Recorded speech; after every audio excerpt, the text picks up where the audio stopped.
형사재판에서도 잠깐 말씀을 드렸지만 이게 대통령께서 최순실 씨 관련해서는 대선 이제 2012년도부터 최순실 씨의 도움을 받았습니다. 근데 워낙 잘 아시듯이 대선일 때는 말씀 자료가 워낙 많습니다. 그런데 대통령께서 다른 사람들보다는 말씀 자료 뭐 이런 거에 대해서 굉장히 신경을 쓰십니다. 본인이 하는 한마디 한마디가 다 굉장히 중요성이 있기 때문에 그래서 본인이 직접 펜을 들고 고치세요. 근데 고치다 보면은 사실 엄청 바쁜데 맨날 이렇게 하고 있으면은 좀 되게 피곤도 하고 힘들고 그러기 때문에 이제 저에게 또 많은 말씀도 이런저런 말씀도 하셨고 또 최순실 씨 의견도 들어서 반영하라는 말씀도 있으셨고 그래서 이제 대선 때 이제 그런저런 말씀 자료를 하는 데 있어서 같이 뭐 좀 도움도 받고 합심도 하고 이렇게 했습니다. 그리고 대선 이후에 초반에는 정식 공식 라인에서 보통 각 수석실에서 자료가 올라오면 그것들을 연설기록비서관실에 보내고 연설기록비서관실에서 그거를 취합해서 이렇게 좀 대통령께서 말씀하시기 좋게 좀 말을 다듬어서 이제 대통령께 올려드리는데 처음에는 그대로 올려드렸는데 이제 대통령께서 직접 또 매일매일 수정을 하시니까 많이 힘드시죠. 그래서 저에게 좀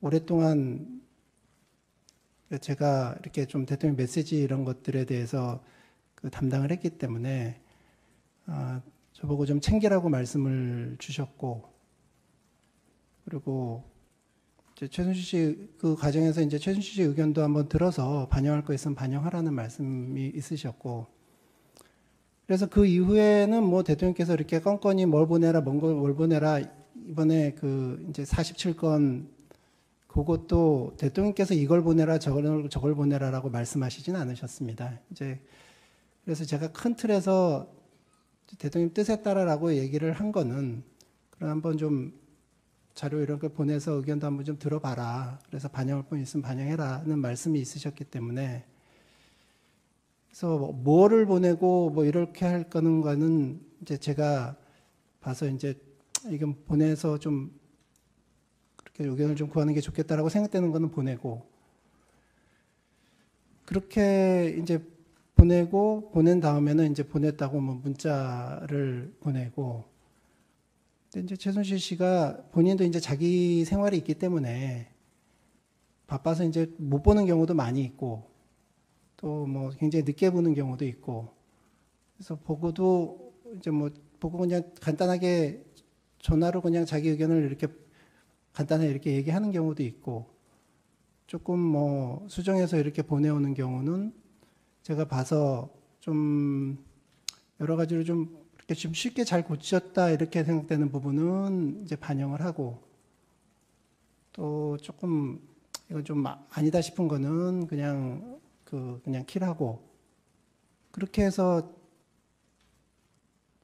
작성을 해서 이제 올려드리면 그거를 또 고치세요 대통령께서 이제 또 고치셔서 마지막까지 본인이 이제 고치신 부분을 많이 고치시면 저한테 이제 또 이런 부분을 이렇게 고쳤으면 좋겠다고 또 연락을 주셔서 제가 다시 좀 그 부분을 수정해서 올려드리고 아니면 조금 고치시는 경우는 그냥 올려드린 것에다가 대통령께서 직접 이렇게 조금 고치고 이렇게 말씀하시고 그런 과정을 거쳤습니다. 예.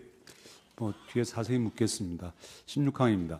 증인이 청와대 문건을 취합해서 피청구인에게 보고하는 과정에서 증인에게 해당 문건 수정할 권한이 있었습니까? 그러니까 아까도 말씀드렸지만 대통령께서 챙기라는 말씀이 있으셨고 그리고 제가 그 수정을 한다는 것은 어떤 정책적인 이런 내용을 바꾸는 게 아니기 때문에 그런 대통령님의 말씀 어투 그리고 보통 싫어하시는 표현들이 있어요. 뭐랄까, 그러니까 그런 것들에 대해서 계속해서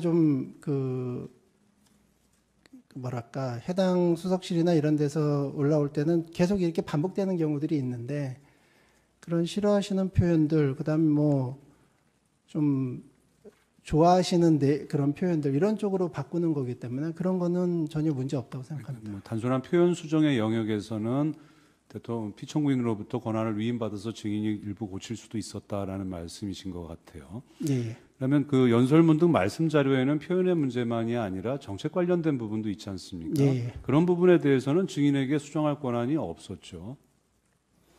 정책적인 부분도 예를 들어서 이제 각 수석실에서 자료가 올라오면 그거를 연설기록비서관실에서 수정을 하는데 이게 뉘앙스가 좀 이렇게 달라지는 경우들이 있습니다. 그런 거를 대통령께 올려드리면 대통령께서 꼭 그런 부분을 짚으세요. 이거 뭔가 이거 아니지 않냐? 이거 좀 확인해봐라. 그러시면 다시 확인해보면 약간 좀 잘못 고친, 그러니까 크게는 아니더라도 뉘앙스를 잘못 고친 이런 부분들이 있습니다. 그래서 연설기록비서관실에서 수정해온 거를 저는 다시 해당 수석실에서 올라온 거하고 다시 대조해봐요. 그래서 이게 좀 바뀐 부분들이 없는가. 이게 똑같이 바뀐 거더라도 미묘한 뉘앙스 차이라든가 이런 부분을 좀 약간 조금 바꾸는 부분들이 없는가. 그래서 조금 이상한 부분이 있으면 다시 해당 수석에 전화드려서 이게 이런 내용인지 다시 확인해서 다시 원상태로 돌리는 경우들이 많고요. 특별히 그러니까 문제되는 부분들을 제대로 고치면 고쳤죠. 특별히 문제되게 한 적은 한 번도 없습니다. 예. 지금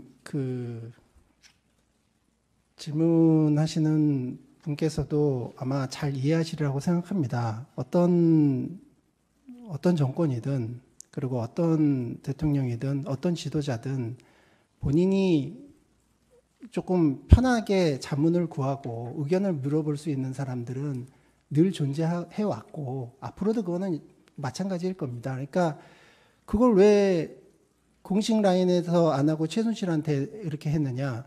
공식 라인은 공식 라인대로 하는 거고, 그리고 최순실 씨한테 편하게 그거 좀 물어볼 수 있는 그거는 이제 사적 영역이기 때문에 그거를 왜 그 사람한테 했냐고 하면은 그거는 참 드릴 말씀이 없습니다. 다른 지도자나 리더들도 그분이 아는 어떤 사람한테 왜 그 사람한테 했냐고 하면은 그 사람이 지인이기 때문에 그 사람한테 한 거지. 그러면 피청구인은 공적인 업무를 처리를 하면서 그렇게 사적 영역에 계속 의존을 할 수밖에 없었나요? 의존을 했다는 게 아니라 참고하는 거죠. 예, 알겠습니다. 22항입니다.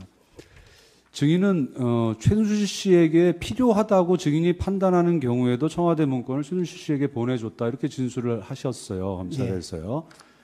해당 문건이 최순실 씨에게 필요할 것이다 라고 증인이 판단한 이유는 무엇입니까? 최순실 씨한테 필요하다고가 아니라 제가 필요하다고 판단했을 때 최순실 씨한테 보냈다는 겁니다. 최순실 씨의 의견을 듣는 것이 증인에게 증인이 필요하다고 판단했습니다. 23항은 물었습니다. 그러니까 최순실 씨가 옛날 대선 때도 그렇고 이제 대통령 어떻게든 자기가 이제 돕기 위해서 저희한테도 최순실 씨하고 좀 의견도 들어서 반영할 부분이 있으면 반영하라고 말씀하셨기 때문에 본인이 대선 때부터 이렇게 이런저런 신문도 많이 보고 인터넷도 보고 그러면서 대통령께 대한 어떤 비판이라든가 이런 거 있으면은 걱정이 돼서 이거는 좀 이렇게 하는 게 좋지 않나 하는 의견을 제시하곤 했습니다. 예. 그때도 역시 마찬가지로 제가 추측컨대는 모르겠습니다. 근데 그때 맥락이 보면 어디서 이제 아마 읽었을 겁니다. 이렇게 그거 좀 이것도 안 하고 이렇게 한다는 그런 기사를 읽던가 그런 이후에 걱정이 돼서 전화를 한 것 같고 이렇게 하는 게 좋지 않겠느냐. 근데 사실 그 외국 해외 순방하기 전에는 자료가 무지하게 많은데 자료를 이렇게 만들고 이러는 데 있어서 시간이 상당히 부족합니다. 근데 그 부족한 건 부족한 거고 사실 하면 좋은 거기 때문에 그 부분에 대해서 대통령께 이런 좀 의견이 있다라고 그 보고를 드렸고 대통령께서 한번 상의해봐라라고 말씀을 주셔서 그때 유민봉 수석하고 상의를 했고 유민봉 수석도 하는 게 좋겠다 할 수만 있으면 대통령은 괜찮이 하는 게 좋겠다고 말씀을 이제 주셔서 대통령께 다시 그 실무진에서도 한번 하시는 게 좋겠다라는 의견이다. 그래서 그러면 한번 잡아라. 그렇게 해서 이제 의견을 어떤 의견이든 본인이 의견을 이제 조언을 할 수는 있는데 그거에 대해서 최종 판단과 이런 것들은 대통령께서 이제 여러 상황과 그 보좌진들 의견을 그 다 문의해서 그리고 확인해서 결정하시는 거지. 최순실이 그런 의견을 제시했다고 해가지고 없던 국무회의를 최순실이 잡았다. 이거는 너무 그 일방적인 단정이라고 생각합니다. 예, 알겠습니다. 35항입니다.